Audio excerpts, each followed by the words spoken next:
Hello friends, welcome back to my YouTube channel. ಸ್ನೇಹಿತರೆ, ಜೀವ ಜಗತ್ತಿನಲ್ಲಿ ವೈವಿಧ್ಯತೆ ಅಂತಕ್ಕಂಥದ್ದು ಇದು ಬಂದು 6th ಸ್ಟ್ಯಾಂಡರ್ಡು ಸೆಕೆಂಡ್ ಚಾಪ್ಟರ್ ಆಗುತ್ತೆ. ಸ್ನೇಹಿತರೆ, ಇದಕ್ಕೆ ಸಂಬಂಧಪಟ್ಟಂತೆ ನಾನು ಚಾಪ್ಟರ್ನ ಮಾಡಿದ್ದೆ, ಬಟ್ MCQಸ್ಗಳನ್ನು ನೋಡ್ತಾ ಹೋದರೆ ಫಸ್ಟ್ ಕ್ವಶನ್ ಈ ರೀತಿ ಇದೆ. ಇರುವೆಯ ಕಾಲುಗಳ ಸಂಖ್ಯೆ ಎಷ್ಟು ಅಂತ ಕೇಳಿದರೆ 2, 4, 6, 8. ಇರುವೆಗಳ ಕಾಲುಗಳ ಸಂಖ್ಯೆ ಬಂದು ಸ್ನೇಹಿತರೆ ಆಪ್ಷನ್ ಸಿ 6 ಆಗಿರುತ್ತೆ. ಇವುಗಳಲ್ಲಿ ಗುಂಪಿಗೆ ಸೇರದ್ದು ಯಾವುದು?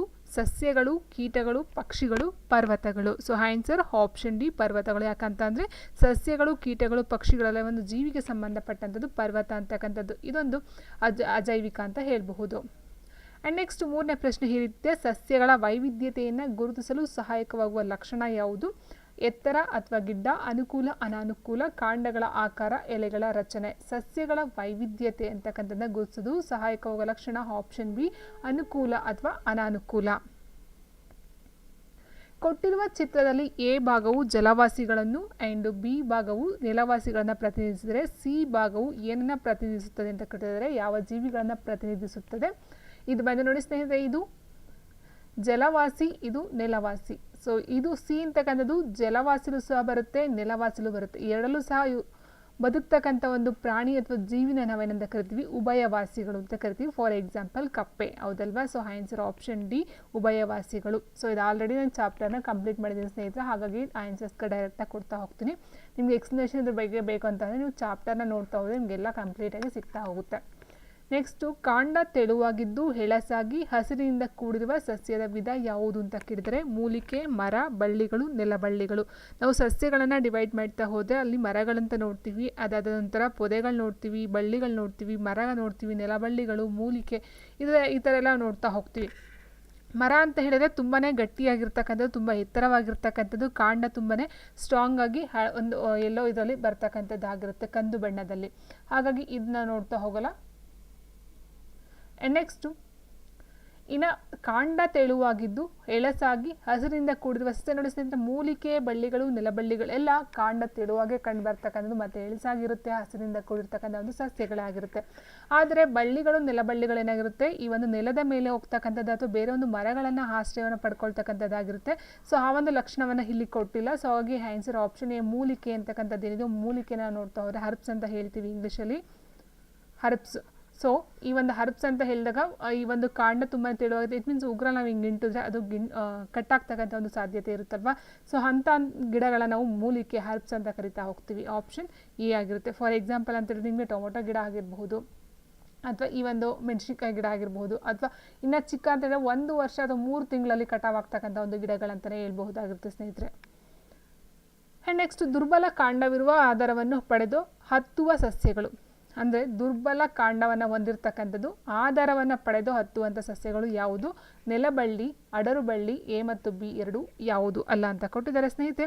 ಸೊ ನೋಡಿ, ಇಲ್ಲಿ ನಾವು ನೋಡ್ತಾ ಹೋದರೆ ನೆಲಬಳ್ಳಿ ಮತ್ತು ಅಡರುಬಳ್ಳಿ ಎರಡೂ ಸಹ ಈ ಒಂದು ದುರ್ಬಲ ಕಾಂಡವನ್ನು ಹೊಂದಿರುತ್ತೆ. ಆದರೆ ಇಲ್ಲಿ ಕೊಟ್ಟಿರ್ತಕ್ಕಂಥದ್ದೇನು? ಆಧಾರವನ್ನು ಪಡೆದು ಹತ್ತುವ ಸಸ್ಯಗಳು ಅಂತ ಕೊಟ್ಟಿದ್ದಾರೆ. ನೆಲಬಳ್ಳಿಗಳು ಅಂತ ನೋಡ್ತಾ ಹೋದರೆ ನಾವು ಸ್ನೇಹಿತರೆ, ನೆಲದಲ್ಲಿ ಇದು ಹೋಗ್ತಾ ಹೋಗುತ್ತೆ. ಫಾರ್ ಎಕ್ಸಾಂಪಲ್ ಅಂದರೆ ಕುಂಬಳು ಗಿಡ ಆಗಿರ್ಬೋದು, ಅಥವಾ ಈ ಒಂದು ಕಲ್ಲಂಗಡಿ ಗಿಡ ಆಗಿರಬಹುದು, ಅಥವಾ ಇನ್ನೂ ನೆಲದ ಮೇಲೆ ಹರ್ಕೊಂಡು ಹೋಗ್ತಕ್ಕಂಥ ಗಿಡಗಳು ತುಂಬ ಬರ್ತವೆ. ಸೊ ಅದನ್ನು ನೆಲಬಳ್ಳಿ ಅಂತ ಹೇಳ್ತೀವಿ. ಅದು ಯಾವುದೇ ಒಂದು ಮರಗಳ ಆಶ್ರಯವನ್ನು ಪಡ್ಕೊಳ್ಳೋದಿಲ್ಲ, ನೆಲದ ಮೇಲೆ ಹೋಗ್ತಕ್ಕಂಥದ್ದಾಗಿರುತ್ತೆ. ಬಟ್ ಅಡರು ಬಳ್ಳಿ ಅಂತಕ್ಕಂಥದ್ದು ಇದೆಯೋ ಇದು ದುರ್ಬಲ ಕಾಂಡ. ಇಟ್ ಮೀನ್ಸ್ ಇದು ಒಂದು ಬಳ್ಳಿಲಿ ಬರ್ತಕ್ಕಂಥದ್ದು, ಒಂದು ಮರವನ್ನು ಸಪೋರ್ಟ್ ಮಾಡ್ತಕ್ಕಂಥದ್ದಾಗಿರ್ಬೋದು, ಅಥವಾ ಬೇರೆ ಒಂದು ಗಿಡಗಳನ್ನ ಸಪೋರ್ಟ್ ಮಾಡ್ತಕ್ಕಂಥದ್ದಾಗಿರ್ಬೋದು, ಅಥವಾ ನಾವೇ ಒಂದು ಮರಗಳನ್ನ ನೆಟ್ಟು ಅದ್ರ ಮೇಲೆ ಅದನ್ನು ಬೆಳೆಸ್ತಕ್ಕಂಥದ್ದಾಗಿರ್ಬೋದು. ಇಟ್ ಮೀನ್ಸ್ ಹತ್ತೋದಕ್ಕೆ ಯಾವುದಾದ್ರೂ ಒಂದು ಸಪೋರ್ಟನ್ನು ತಗೊಳ್ತಕ್ಕಂಥ ಒಂದು ಸಸ್ಯಗಳು ಬಂದು ಅದು ಬಳ್ಳಿಗಳಂತ ಹೇಳ್ತೀವಿ, ಅದು ಅಡರು ಬಳ್ಳಿ.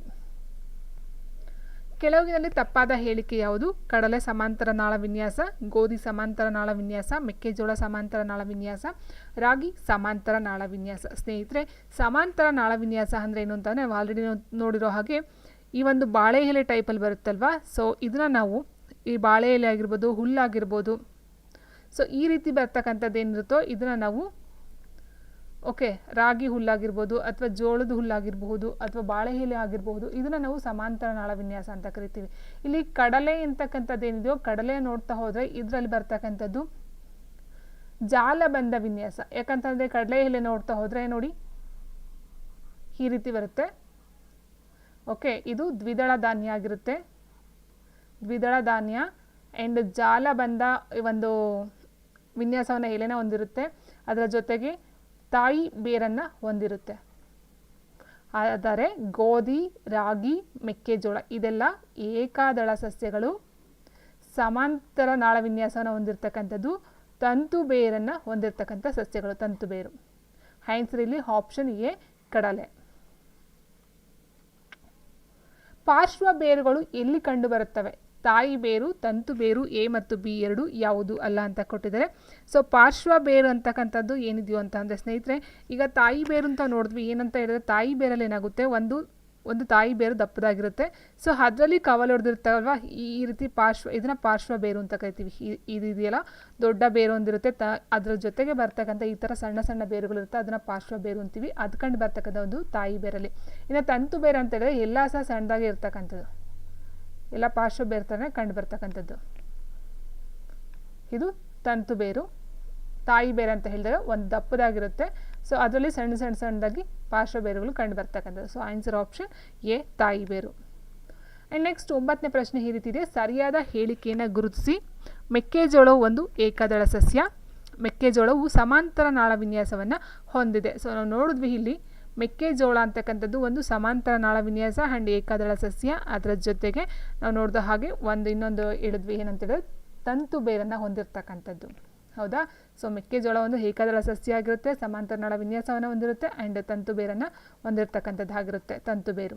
ಹಾಗಾಗಿ ಆನ್ಸರು ಇಲ್ಲಿ ಎರಡು ಸಹ ಸರಿಯಾಗಿರೋದ್ರಿಂದ ಎ ಮತ್ತು ಪಿ ಮತ್ತು ಕ್ಯೂ ಎರಡೂ ಸರಿ ಇದೆ ಹೇಳಿಕೆ. ಓಕೆ, ಆನ್ಸರ್ ಆಪ್ಷನ್ ಎ ಆಗಿರುತ್ತೆ. ಒಂಟೆಯ ಮರುಭೂಮಿ ಪರಿಸರದಲ್ಲಿ ಬದುಕಲು ಸಹಾಯಕವಾದ ಅಂಶ ಯಾವುದು? ಒಂಟೆ ಅಂತ ಹೇಳಿದಾಗ ಸ್ನೇಹಿತರೆ ನಾವು ಎರಡು ರೀತಿಯ ಒಂಟೆ ನಾವು ನೋಡ್ತಾ ಹೋಗ್ತೀವಿ. ಒಂದು ಮರುಭೂಮಿಯಲ್ಲಿ ಇರ್ತಕ್ಕಂಥದ್ದು, ಇನ್ನೊಂದು ಲಡಾಖ್ನ ಚಳಿಗಾಲದ ಒಂದು ಮರುಭೂಮಿಯಲ್ಲೂ ಸಹ ನೋಡ್ತಾ ಹೋಗ್ತೀವಿ. ಒಂಟೆ ಮರುಭೂಮಿಯಲ್ಲಿ ಪರಿಸರದಲ್ಲಿ ಬದುಕಲು ಸಹಾಯಕವಾಗುವ ಅಂಶ ಯಾವುದಂತೇಳಿದ್ರೆ ಉದ್ದನೆ ಕಾಲುಗಳನ್ನು ಹೊಂದಿರತಕ್ಕಂಥದ್ದು, ಸ್ವಲ್ಪ ಪ್ರಮಾಣದ ಮೂತ್ರ ಹಾಗೂ ಒಣ ಸಗಣಿಯನ್ನು ವಿಸರ್ಜಿಸ್ತಕ್ಕಂಥದ್ದು, ಅಗಲವಾದ ಪಾದಗಳನ್ನು ಹೊಂದಿರತಕ್ಕಂಥದ್ದು. ಸೊ ಮೂರೂ ಸಹ ಈ ಒಂದು ಒಂಟೆಯ ಮರುಭೂಮಿಯಲ್ಲಿ ಹೊಂದಾಣಿಕೆಗೆ ಸಹಾಯ ಮಾಡ್ತಕ್ಕಂಥ ಅಂಶಗಳಾಗಿರುತ್ತೆ. ಹಾಗಾಗಿ ಆನ್ಸರ್ ಆಪ್ಷನ್ ಡಿ ಮೇಲಿನ ಎಲ್ಲವೂ.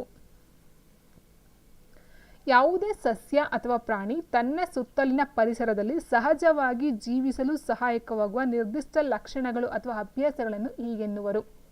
ಯಾವುದೇ ಸಸ್ಯ ಅಥವಾ ಪ್ರಾಣಿ ತನ್ನ ಸುತ್ತಲಿನ ಪರಿಸರದಲ್ಲಿ ಸಹಜವಾಗಿ ಜೀವಿಸಲು ಸಹಾಯಕವಾಗುವ ನಿರ್ದಿಷ್ಟ ಲಕ್ಷಣಗಳು ಅಥವಾ ಅಭ್ಯಾಸಗಳನ್ನು ನಾವು ಹೊಂದಾಣಿಕೆ, ಅಡಾಪ್ಟೇಷನ್ ಅಂತ ಹೇಳ್ತೀವಿ. ಅಡಾಪ್ಟೇಷನ್, ಹೊಂದಾಣಿಕೆ ಅಂತ ಕರಿತೀವಿ. ನೆಕ್ಸ್ಟ್, ಭೂ ಆವಾಸಕ್ಕೆ ಸೇರದೇ ಇರುವ ಆವಾಸ ಯಾವುದು? ಅರಣ್ಯ, ಹುಲ್ಲುಗಾವಲು, ಮರುಭೂಮಿ, ಸರೋವರ. ಉತ್ತರ ಭೂ ಆವಾಸ ಅಂತ ಹೇಳಿದಾಗ ಸ್ನೇಹಿತರೆ ಇಲ್ಲಿ ಅರಣ್ಯ ಬರುತ್ತೆ, ಹುಲ್ಲುಗಾವಲು ಬರುತ್ತೆ, ಮರುಭೂಮಿ ಬರುತ್ತೆ. ಇದೆಲ್ಲ ಭೂಮಿಗೆ ಸಂಬಂಧಪಟ್ಟಂಥದ್ದು.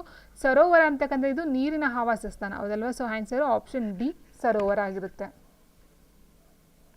ಒಂದು ಆವಾಸದಲ್ಲಿರುವ ಸಸ್ಯಗಳು ಮತ್ತು ಪ್ರಾಣಿಗಳು ಅದರ ಈ ಕೆಳಗಿನ ಘಟಕಗಳಾಗಿವೆ. ಸಸ್ಯಗಳು ಮತ್ತು ಪ್ರಾಣಿಗಳು ಯಾವುದರ ಘಟಕ? ಜೈವಿಕ ಘಟಕಗಳ, ಅಜೈವಿಕ ಘಟಕಗಳ. ಎ ಮತ್ತು ಬಿ ಎರಡೂ ಆಗುತ್ತಾ? ಯಾವುದೂ ಅಲ್ಲ. ಸ್ನೇಹಿತರೆ, ಸಸ್ಯಗಳು ಮತ್ತು ಪ್ರಾಣಿಗಳನ್ನು ನಾವು ತಗೊಳ್ತಾ ಹೋದರೆ ಅದು ಜೈವಿಕ ಘಟಕಕ್ಕೆ ಬರುತ್ತೆ. ಇನ್ನು ಅಜೈವಿಕ ಘಟಕ ಅಂತ ಹೇಳಿದ್ರೆ ಮಣ್ಣು ಆಗಿರ್ಬೋದು, ನೀರು ಆಗಿರ್ಬೋದು, ಗಾಳಿ ಆಗಿರ್ಬೋದು, ಇದೆಲ್ಲ ಅಜೈವಿಕ ಘಟಕಕ್ಕೆ ಬರ್ತಕ್ಕಂಥದ್ದು. ಬಟ್ ಸಸ್ಯಗಳು ಮತ್ತು ಪ್ರಾಣಿಗಳು ಜೈವಿಕ ಘಟಕಗಳಾಗಿರುತ್ತೆ.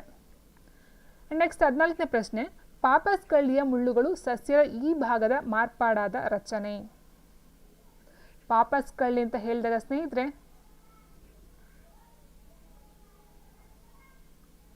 ಪಾಪಸ್ ಕಳ್ಳಿಯ ಮುಳ್ಳುಗಳು ಸಸ್ಯದ ಈ ಭಾಗದ ಮಾರ್ಪಾಡಾದ ರಚನೆ ಅಂತ ಕೊಟ್ಟಿದ್ದಾರೆ. ಅರ್ಥನ ಮಾಡ್ಕೊಳ್ತಾ ಹೋಗಿ. ಪಾಪಸ್ ಕಳ್ಳಿ ಅಂತ ಏನು ಹೇಳ್ತೀವೋ ಆ ಒಂದು ಕಳ್ಳಿ ನಾವು ಕಾಂಡ ಅಂತ ಹೇಳ್ತೀವಿ. ಕಳ್ಳಿಯ ಒಂದು ಮುಳ್ಳುಗಳ ನಾವು ಎಲೆ ಅಂತ ಹೇಳ್ತೀವಿ. ಆಪ್ಷನ್ ಎ ಎಲೆ.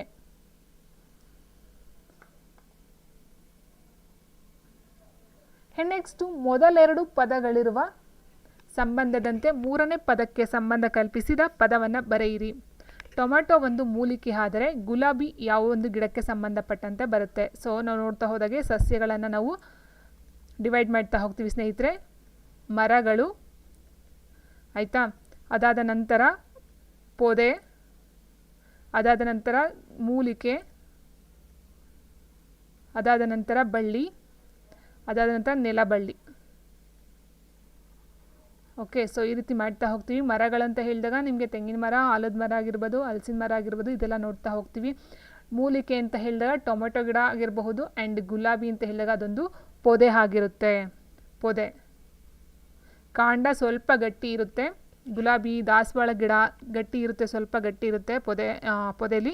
ಆ್ಯಂಡ್ ಅದು ಮರದಷ್ಟು ಎತ್ತರ ಇರಲ್ಲ, ಮರಕ್ಕಿಂತ ಸ್ವಲ್ಪ ಕಡಿಮೆ ಇರ್ತಕ್ಕಂಥದ್ದಾಗಿರುತ್ತೆ. ಪಾರಿವಾಳಕ್ಕೆ ರೆಕ್ಕೆಗಳನ್ನು ಬಳಸ್ಕೊಳ್ಳೋದು ಆರ್ತಕ್ಕಂಥದ್ದಾಗುತ್ತೆ. ಇಟ್ ಮೀನ್ಸ್ ಚಲನಾಂಗ ರೆಕ್ಕೆಗಳು. ಬಟ್ ಮೀನಿಗೆ ಒಂದು ಚಲನಾಂಗ ಯಾವುದಂತ ಹೇಳಿದ್ರೆ ಈಜು ರೆಕ್ಕೆಗಳು. ಈಜು ರೆಕ್ಕೆಗಳು. ಆ್ಯಂಡ್ ನೆಕ್ಸ್ಟ್ ಮೀನು ಈಜುತ್ತದೆ, ಹಾವು ಏನು ಮಾಡುತ್ತೆ? ಹರಿದಾಡ್ತಕ್ಕಂಥದ್ದಾಗಿರುತ್ತೆ. ಹರಿಯುತ್ತದೆ ಅಥವಾ ಹರಿಯುತ್ತದೆ. ನೆಕ್ಸ್ಟು ಬಾಳೆ ಎಲೆ ಬಂದು ಸಮಾಂತರ ನಾಳ ವಿನ್ಯಾಸ ಆದರೆ ಆಲದ ಮರದ ಎಲೆ ಯಾವ ರೀತಿ ಬರುತ್ತೆ ಸ್ನೇಹಿತರೆ? ನೋಡಿ, ಈ ರೀತಿ ಇದೆ ಅಂತ ಹೇಳಿದರೆ ಆಲದ ಮರ ಈ ರೀತಿ ಬರುತ್ತೆ, ಹೌದಲ್ವಾ? ಇದನ್ನು ನಾವು ಜಾಲಬಂಧ ಅಂತ ಹೇಳ್ತೀವಿ. ಜಾಲಬಂಧ ನಾಳ ವಿನ್ಯಾಸ. ಆ್ಯಂಡ್ ನೆಕ್ಸ್ಟು ಖಾಲಿ ಬಿಟ್ಟಿರುವ ಜಾಗನ ಸೂಕ್ತ ಉತ್ತರಗಳಿಂದ ಭರ್ತಿ ಮಾಡಿ ಅಂತ ಕೊಟ್ಟಿದ್ದಾರೆ. ಗುಲಾಬಿ ಸಸ್ಯವು ಡ್ಯಾಶ್ಗೆ ಒಂದು ಉದಾಹರಣೆ. ಸೊ ಆಲ್ರೆಡಿ ಹೇಳಿದಾಗ ನಾವು ಅದೊಂದು ಪೊದೆಗೆ ಉದಾಹರಣೆ ಆಗಿರುತ್ತೆ, ಪೊದೆ. ಆ್ಯಂಡ್ ನೆಕ್ಸ್ಟು ಬೆಳೆಯಲು ಆಧಾರ ಅಗತ್ಯವಿರುವ ದುರ್ಬಲ ಕಾಂಡವಿರುವ ಸಸ್ಯಗಳೇ. ಅಂದರೆ ಬೆಳೆಯೋದಕ್ಕೆ ಬೇರೆ ಒಂದರ ಸಪೋರ್ಟ್ ಬೇಕು, ಮತ್ತು ದುರ್ಬಲ ಕಾಂಡವನ್ನು ಹೊಂದಿರತಕ್ಕಂಥ ಒಂದು ಸಸ್ಯಗಳನ್ನ ನಾವೇನಂತ ಕರಿತೀವಿ? ಬಳ್ಳಿಗಳು. ಆ್ಯಂಡ್ ನೆಕ್ಸ್ಟು ಎಲೆಯ ಮೇಲಿನ ನಾಳಗಳ ಜೋಡಣೆಯನ್ನು ಡ್ಯಾಶ್ ಎಂದು ಕರೆಯಲಾಗುತ್ತದೆ. ಸೊ ಎಲೆ ಇಲ್ಲಿದೆ ಅಂತ ಹೇಳಿದರೆ ಸ್ನೇಹಿತರೆ, ಇದಿರುತ್ತಲ್ವಾ, ಈ ಥರ ನಾಳಗಳೇನಿರುತ್ತೋ ಇದನ್ನು ಏನೆಂದು ಕರೆಯಲಾಗುತ್ತದೆ ಅಂತಕ್ಕಂಥದ್ದಾಗಿದೆ ಸ್ನೇಹಿತರೆ. ಇದನ್ನು ನಾವು ನಾಳ ವಿನ್ಯಾಸ ಅಥವಾ ನಾಳಗಳು ಅಂತ ಕರಿತೀವಿ, ಅಥವಾ ನಾಳ ವಿನ್ಯಾಸ. ಓಕೆ, ಇದು ಸಿಂಗಲ್ ಆಗಿ ನಾವು ನಾಳ ಅಂತ ಕರಿತೀವಿ. ಇದನ್ನು ಟೋಟಲ್ ಆಗಿ ನಾಳ ಜೋಡಣೆ ಏನಿದೆ ಅದನ್ನು ನಾಳ ವಿನ್ಯಾಸ ಅಂತ ಕರಿತೀವಿ. ದ್ವಿದಳ ಧಾನ್ಯಗಳ ಸಸ್ಯಗಳು ಡ್ಯಾಶ್ ನಾಳ ವಿನ್ಯಾಸ ಮತ್ತು ಡ್ಯಾಶ್ ಬೇರು ವ್ಯವಸ್ಥೆಯನ್ನು ಹೊಂದಿರುತ್ತದೆ. ನಾನು ಆಲ್ರೆಡಿ ತುಂಬ ಸಲ ಹೇಳಿದ್ದೀನಿ ಸ್ನೇಹಿತರೆ. ದ್ವಿದಳ ಧಾನ್ಯಗಳ ಸಸ್ಯಗಳು ಏನು ಬರುತ್ತೋ ಇದು ದ್ವಿದಳ ಧಾನ್ಯ ಸಸ್ಯದ ಒಂದು ಎಲೆ ಆಗಿರುತ್ತೆ. ಇದು ಬಂದು ಜಾಲಬಂಧ ನಾಳ ವಿನ್ಯಾಸ ಆಗಿರುತ್ತೆ, ಜಾಲಬಂಧ. ಆ್ಯಂಡ್ ಬೇರು ಬಂದು ತಾಯಿ ಬೇರು. ತಾಯಿ ಬೇರು ಅಂತ ಹೇಳಿದ್ರೆ ಸ್ನೇಹಿತರೆ, ಒಂದು ದಪ್ಪ ಬೇರು ಇರುತ್ತೆ, ಅದಕ್ಕೆ ಸಣ್ಣ ಸಣ್ಣ ಸಣ್ಣ ಸಣ್ಣ ಒಂದು ಬೇರುಗಳು ಬರುತ್ತೆ.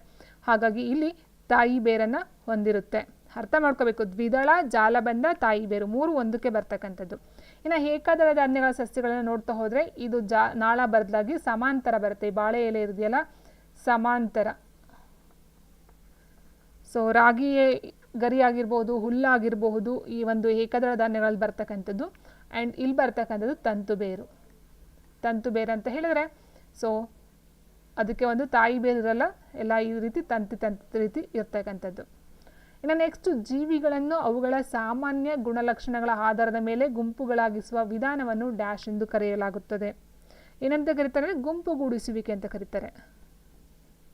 ಗುಂಪುಗೂಡಿಸುವಿಕೆ.